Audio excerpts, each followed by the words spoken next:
سال ہونے سے پہلے 6 ماہ تک مستقل آپ کو خواب نظر آتے تھے، اور وہ خواب الحمدللہ پورے کے پورے صبح ہوتے ہی پورے سچے خواب نکلتے تھے، اس کی تعبیر بالکل پوری نکلتی تھی۔ 6 مہینے ایسے گزر گئے۔ اب آپ صلی اللہ علیہ وسلم 40 سال کے ہو گئے، اور یہی لکھا گیا ہے کہ ہر نبی کو 40 سال کی عمر میں نبوت عطا کی گئی۔ کتنی عمر میں؟ 40 سال۔ بچپنے میں نہیں، اللہ ماشاءاللہ چھوڑ کے ایک دو کا چھوڑ کے 40 سال کی عمر مبارک میں عموماً جتنے بھی انبیاء ہیں ان کو نبوت عطا کی گئی۔ اللہ کے نبی صلی اللہ علیہ وسلم پر جو سب سے پہلے وحی نازل ہوئی، اقرأ بسم ربک الذی خلق، اقرأ وربک الاکرم۔ سب سے پہلے سورہ علق کی ابتدائی آیتیں ہیں اقرأ بسم ربک الذی خلق خلق الانسان من علق اقرأ وربک الاکرم۔ یہ 4 آیتیں ابتدائی، پارے 30 کی اور سورہ علق کی یہ 4 ابتدائی آیتیں ہیں۔ اللہ کے نبی صلی اللہ علیہ وسلم ہمیشہ کی طریقے سے غار حرا کے اندر اللہ تعالیٰ کی عبادت کے اندر مشغول تھے۔ رمضان المبارک کی 21ویں تاریخ تھی۔ کون سی تاریخ؟ 21ویں تاریخ تھی، اور پیر کی رات تھی۔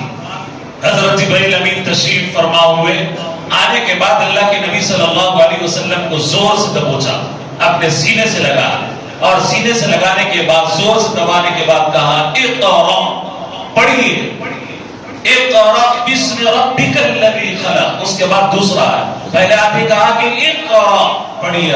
اللہ کے نبی صلی اللہ علیہ وسلم نے کہا ما انا بقاری، میں پڑھا لکھا نہیں ہوں۔ پھر اس کے بعد دوسری مرتبہ حضرت جبرائیل امین آتے ہیں، کہتے ہیں، زور سے دباتے ہیں اقرأ۔ اللہ کے نبی صلی اللہ علیہ وسلم کہتے ہیں ما انا بقاری، میں پڑھا لکھا نہیں ہوں۔ تیسری مرتبہ پھر دبوچتے ہیں، سینے سے سینہ لگاتے ہیں اقرأ۔ اللہ کے نبی صلی اللہ علیہ وسلم پھر وہ آیت دہراتے ہیں اقرأ بسم ربک الذی خلق، اپنے رب کے نام سے پڑھو، اقرأ وربک الاکرم۔ اور اس کے درمیان میں جو ہے کہ اللہ تعالیٰ نے انسان کو ایک لوتھڑے سے پیدا کیا، خلق الانسان من علق اقرأ وربک الاکرم، جو کہ آپ کا رب بڑا کریم ہے، مکرم ہے۔ یہ رہا یہاں پہ اللہ کے نبی صلی اللہ علیہ وسلم کو نبی بنایا گیا، نبوت سے سرفراز فرمایا گیا۔ اب یہیں پہ ہم لوگ رکتے ہیں۔ جو سب سے پہلی آیت کیا نازل ہوئی؟ پڑھنے کی، اقرا پڑھو، اقرا پڑھیے، اقرا پڑھیے۔ اللہ کے نبی صلی اللہ علیہ وسلم کی جو دل تھا، آپ کا دل مبارک تھا، دھڑکنے لگا، اور پھر آپ صلی اللہ علیہ وسلم غار سے نکلتے ہیں، حضرت خدیجہ الکبریٰ کے پاس آتے ہیں اور سارا واقعہ سناتے ہیں۔ میں نے جبرائیل کو دیکھا، اور پھر اس کے بعد اس طریقے سے اب میں خیال کرتا ہوں کہ میں ضائع ہو جاؤں گا، میری جان جائے گی۔ حضرت خدیجہ الکبریٰ کہتے ہیں کہ اللہ کے نبی صلی اللہ علیہ وسلم کبھی اللہ تعالیٰ کبھی آپ کو بیکار اور ضائع نہیں کرے گا۔ آپ یتیموں کے ماما اور ملجا ہے، غریبوں کی دستگیری کرتے ہیں، آپ کو اللہ تعالیٰ کبھی بیکار نہیں کرے گا، ضائع نہیں کرے گا۔ اور پھر اپنے چچا کے پاس جو کہ ورقہ بن نوفل جس کا نام ہے، عیسیٰ ایک بہت بڑا عالم تھا، اس کے پاس لے جاتے ہیں۔ واقعہ بڑا تفصیل سے ہے، اب یہاں پہ ہم لوگ رکتے ہیں۔ آج امت مسلمہ اور خصوصاً ہماری سوسائٹی اور ہمارے معاشرے کے اندر ہمارے بچے، ہمارے جو نونہال ہیں، ان کی تعلیم کا کیا مسئلہ ہے؟ آج ہمارے بچے ادھورے ہیں، نہ دین کے رہے نہ دنیا کے رہے۔ تعلیمی اعتبار سے جو مسلمانوں کا جو طبقہ ہے بہت ہی پچھڑا طبقہ ہے، بہت ہی پچھڑا طبقہ ہے۔ اس لیے ہم نے جتنے بھی صاحب ثروت ہیں وہ آگے آئے، یتیم بچے، جو غریب بچے ہیں جو نہیں پڑھ سکتے، ان کو آگے بڑھائیں اور بڑھائیں۔ اس لیے کہ جو تعلیم ایسی ایک چیز ہے جو ہمارا مستقبل طے کرتی ہے، یہ روشنی ہے، علم ایک روشنی ہے، اور اگر جس آدمی کے پاس علم نہیں ہے وہ اندھیرے میں ہے۔ اب ہم کو خود نہیں معلوم کہ ہمارے باپ دادا کی تاریخ کیا ہے، ہسٹری کیا ہے، ہم کو خود نہیں معلوم ہے۔ اٹھا کے دیکھیے، یہ کتاب ہے جو کہ کوئی مسلمان نہیں لکھا ہے، دا لاسٹ ہسٹری، یہ مسلمان نہیں لکھا ہے، ایک انگریز اس کو لکھا ہے، اس کو تفصیل کے ساتھ پڑھیے، پھر پتا چلے گا کہ مسلمانوں نے کیا کیا دیا ہے اس دنیا کے لیے، ہمیں پتا نہیں ہے۔ ماہر فلکیات کون ہے، بابا بصریات کون ہے، ابن خلدون نام ہم اچھی طریقے سے گرا سکتے ہیں، یہ ہمارے وہی باپ دادا کے کارنامے ہیں۔ ابن خلدون، ابن ہیشم، القاسم البیرونی، الجبرا، الکیمیا، یہ کون ہے؟ یہ پورے کے پورے مسلمان ہیں۔ آپ کو جان کر بڑی حیرانی ہوگی، یہ جو مسلمان سائنٹسٹ ہیں، مسلمان سائنسدان ہیں، انہوں نے ایسی ایسی ایجادات اس وقت میں کی، 5ویں صدی میں، 8ویں صدی میں، 10ویں صدی میں اندلس کی تاریخ کے اندر لکھا گیا ہے، اسٹریٹ لائٹس تھے وہاں پہ، اور واش روم کے اندر فلش تھے۔ یہ سب کس نے ایجاد کیا؟ مسلمانوں نے ایجاد کیا۔ اور اسی طریقے سے جو چیچک کا جو ٹیکا لگانے کا ہے، یہ کس نے ایجاد کیا؟ یہ مسلمانوں کی دین ہے جو آج تک چل رہا ہے، مگر ہمیں ہماری تاریخ معلوم نہیں ہے، ہماری ہسٹری ہمیں معلوم نہیں ہے۔ اگر ہمیں ہماری تاریخ معلوم ہے، یہ ناچنے والے، گانے والے، ان کی تاریخ ہمیں اچھی طریقے سے معلوم ہے، باکسروں کی تاریخ ہمیں اچھی طریقے سے معلوم ہے، جو وزیر بے حیا عورتیں ناچنے والی ہیں ان کی تاریخ ہمیں اچھی طریقے سے معلوم ہے۔ اگر معلوم نہیں ہے، ہمارے باپ اور اجداد کی تاریخ ہمیں معلوم نہیں ہے۔ آخر یہ معاشرہ کدھر جا رہا ہے؟ اس لیے ضرورت اس بات کی ہے کہ تمام مسلمان مل کر اس بات کا حق کریں، ہم اپنے بچوں کو اچھی سے اچھی تعلیم دلائیں، اپنے بچے کو ڈاکٹر بنائیں، انجینئر بنائیں، فلاسفر بنائیں، کلکٹر بنائیں، جج بنائیں، ہر وہ کچھ بنائیں، ساتھ ساتھ اللہ کے نبی صلی اللہ علیہ وسلم کا سچا غلام بھی بنائیں، اور ان کو اچھی طریقے سے قرآن کی تعلیم بھی دلائیں، اچھی طریقے سے ان کو سمجھائیں، اچھی طریقے سے ان کو پڑھائیں، تو یہ مستقبل ہمارا ہو سکتا ہے، مسلمانوں کا مستقبل ہو سکتا ہے۔ مگر آج ہم دیکھتے ہیں کہ معمولی کاموں کے لیے آج ہمارے بچے پنچر کے لیے یا بنڈیوں پر نظر آتے ہیں، معمولی دکانوں پر نظر آتے ہیں۔ یہ بچے ہمارے لیے اس لیے نہیں ہے، ہمارے بچوں کو تو چاہیے کہ چاند پر کمر ڈالیں، ہمارے بچے تو ایسے ہیں کہ میزائل کے موجد بنے، ہمارے بچے تو ایسے بنے جو زمین کے نیچے جو اللہ تعالیٰ نے خزانے چھپائے رکھا ہے، اللہ تعالیٰ کے حکم سے اس اسرار کو کھولے، ہمارے بچے اس لیے۔ مگر ان نوجوان اور جو نونہال بچے ہمارے چھوٹے چھوٹے ہیں، ان کا قصور نہیں ہے، ماں کا قصور ہے، باپ کا قصور ہے۔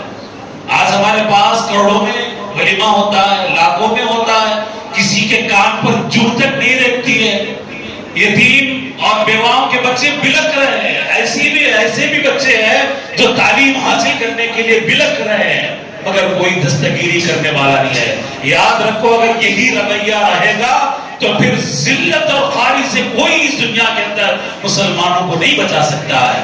مسلمانوں کے اندر جو تعلیم ہے بہت ہی پچھڑا اور نچلا طبقے پر ہم لوگ آ چکے ہیں۔ ہم ہر ایک کو فکر کرنی چاہیے کہ ہمارے محلے کے اندر، ہمارے شہر کے اندر، ہماری بستیوں کے اندر، ہمارے گھروں کے اندر جو بچے پڑھنا چاہتے ہیں ان کو کس طریقے سے آگے بڑھائیں، ہمارے بچوں کو اچھی تعلیم دلائیں، ہمارے بچوں کو اچھے اخلاق سکھائیں، دین بھی سکھائیں، دنیا بھی سکھائیں۔ اور یہ نہیں ہے کہ بھئی دنیا سیکھ لیے تو دین سیکھنا، دین سیکھ لیے دنیا، ایسا نہیں ہے، دین بھی سکھائیں، دنیا بھی سکھائیں۔ آپ کا بچہ اچھا پائلٹ بھی بن سکتا ہے، آپ کا بچہ اچھا انجینئر بھی بن سکتا ہے، ساتھ اس کو قرآن شریف بھی پڑھنا آنا چاہیے، ساتھ قرآن کے معنی اور مطالب اور مفہوم بھی سمجھنا چاہیے، اور نماز کے اندر کتنے فرائض ہیں وہ بھی سمجھنا چاہیے۔ اب ہم تو ایک طبقہ تو ایسا ہے مسلمانوں کے اندر اتنا آگے بڑھا کانوینٹ یعنی ایسا پڑھا، اس کو ایسی تعلیم دلائے، دین سے کوئی سروکار نہیں ہے، نہ نمازوں کی پابندی، نماز کے اندر کتنے فرض ہے، نماز پڑھنا بیچارے کو بالکل نہیں آتا، کچھ بھی بولو فادر جو بولیں گے وہ سنے گا، فادر بولے تو آپ لوگ سمجھتے ہوں گے یہ فادر نہیں ہے بلکہ وہ فادر اس کے تابع ہوتا ہے۔ ہر ایک بچہ کانوینٹ کے اندر، یاد رکھے ہماری جتنی بھی بچیاں اور بچے جا رہے ہیں ان کے ذہنوں کے اندر یہ زہر کھول کر بھرا جا رہا ہے، فادر جو بولے گا وہ ہوگا، فادر جو بولے گا وہ کرے گی، بچی بھی وہ کرے گی، بچہ بھی وہ کرے گا، نہیں، ہمارے پاس ہمارا بچہ بھی وہ کرے گا، ہمارے پاس بچی بھی وہ کرے گی جو میرے اور آپ کے آقا محمد رسول اللہ صلی اللہ علیہ وسلم جو کہیں گے وہ کر کے بتائیں گے۔ تعلیم ایسی کانوینٹ ایسی پڑھائیے، آپ انگریزی تعلیم جتنی چاہیے پڑھائیے، مگر بچوں پر کنٹرول رکھیے، بچوں کو سکھائیے، قرآن کی تعلیم سکھائیے، دین کی تعلیم سکھائیے، تو انشاءاللہ ہمارے بچے گمراہ نہیں ہو سکتے، ہمارے بچے بھی کسی اوروں کے ساتھ بھاگ نہیں سکتے، ہماری بچیاں کہیں اور تاک جھانک نہیں کر سکتی ہے۔ ضرورت اس بات کی ہے کہ ماں اور باپ اس بات کا حد کرے اور کنٹرول کرے ہمارے بچے اور بچیاں کیا پڑھ رہے ہیں کیا نہیں پڑھ رہے ہیں۔ ایک تو علم ایسا ہے جو ذریعے معاش ہے، ایک تو علم ایسا ہے جو اللہ سے ملاتا ہے، اللہ کے نبی صلی اللہ علیہ وسلم سے جوڑتا ہے۔ ہمیں دونوں علم چاہیے۔ ہمارے باپ دادا جتنے ماہر فلکیات تھے، ماہر بصریات تھے، جراحت کے اندر اٹھا کر دیکھ لیجئے، جرمن یونیورسٹی کے اندر آج بھی وہ مسلمانوں کی کتابیں رکھی ہوئی ہیں جن کے لوگ نمونہ بناتے ہوئے گوروں نے بہت ہی ترقی کی۔ یہ مسلمانوں کی دین ہے۔ جراحت کے اندر ٹانکے کس طریقے سے لگانا جائے، آپریشن کس طریقے سے کیا جائے، بے ہوش کس طریقے سے کیا جائے، یہ کوئی اور نہیں، گوروں نے ایجاد نہیں کیا، خدا کی قسم۔ پوری تاریخ اٹھا کر دیکھ لیے، چھان بین کیجیے، یہ مسلمانوں کی دین ہے۔ آسمانوں کے اوپر کیا تھا، زمینوں کے نیچے کیا تھا، اس امت کے مسلمان نوجوانوں نے امامت کی ہے۔ جب تعلیم سے ہم بچھڑ گئے، جب تعلیم سے ہم محروم ہو گئے، پھر وہی ٹھیلا بنڈی کے پاس ہمارا مقدر بن چکا، چھوٹے چھوٹے دکانوں کے اندر ہمارا مقدر بن چکا۔ اللہ کے لیے صاحب ثروت آئے، ایسے بچوں کو اٹھائیں جو مستقبل مسلمانوں کا روشن ہو۔ آپ تمام سے گزارش کی جاتی ہے، کم سے کم جو صاحب ثروت ہے ایک ایک بچے اور بچی کی تعلیم کی کفالت کریں۔ پھر دیکھیں کس طریقے سے ہمارے معاشرے کے اندر، کلچر کے اندر، سوسائٹی کے اندر انقلاب آ سکتا ہے۔ دعا کیجئے کہ اللہ تعالیٰ مجھے اور آپ تمام کو جو باتیں کہی گئی ہیں، سنی گئی ہیں، اس پر عمل کرنے کی توفیق عطا فرمائے۔ جتنے یہاں پہ بڑے حضرات بیٹھے ہوئے ہیں، نوجوان بیمار ہیں، اللہ تعالیٰ انہیں صحت کاملہ عاجلہ مستمرہ نصیب فرمائے۔ جو مقروض ہے اللہ ان کے قرضوں کو دور فرما دے، جو پریشان حال ہے اللہ ان کی پریشانیوں کو دور فرما دے۔ جتنی ہماری مائیں بہنیں اور جتنی خواتین بستروں پر پڑی ہوئی ہیں، بیمار ہیں، اللہ تعالیٰ انہیں غیر سے صحت تندرستی عافیت عطا فرمائے۔ جتنے بے روزگار ہیں اللہ تعالیٰ انہیں حلال روزی عطا فرمائے۔ جو بن بیاہی بچے اور بچیاں ہیں اللہ تعالیٰ انہیں جلد سے جلد صحیح مقدرات ان کے مقدر فرمائے، اور جتنے بھی تاجر حضرات اللہ تعالیٰ ان کی تجارتوں کے اندر خوب خوب برکت عطا فرمائے۔ وآخر دعوانا الحمدللہ رب العالمین۔ جو